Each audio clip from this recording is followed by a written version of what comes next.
అది చూసి మింకీ జింక ఆశ్చర్యపోయింది. మిగతా జంతువులన్నీ కూడా ఆనందంతో గెంతులు వేశాయి. నాకు నమ్మబుద్ధి కావడం లేదు. ఈ దశలో కల లేక నిజమా? నేను నీకు అర్థమయ్యేలా చెబుతాను తల్లి. నా కొడుకు పుట్టినప్పుడు తన 4 కాళ్ళు పనిచేయలేదు. నేను చాలా బాధల్లో ఉన్నాను. అప్పుడొక దేవకన్య ప్రత్యక్షమైంది. దేవకన్య, నేను చాలా కష్టాల్లో ఉన్నాను. నా బిడ్డకి 4 కాళ్ళు పనిచెయ్యవు. ఈ బాధను నేను తట్టుకోలేకపోతున్నాను. కంగారు పడకు. ఒక ఆడజింక మీ అడవికి వస్తుంది. తనని పెళ్లి చేసుకుంటే నీ బిడ్డకి పూర్తిగా నయమవుతుంది.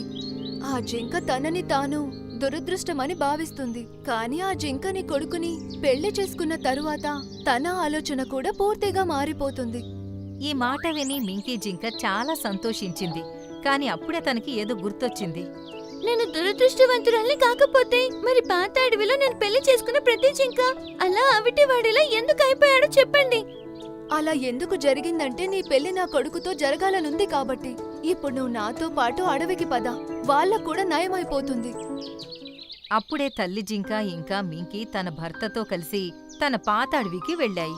జింక యొక్క 3 భర్తలు నేల మీద కూర్చుని ఉన్నాయి. కొన్ని జంతువులు వాటి దగ్గరే నిల్చునున్నాయి.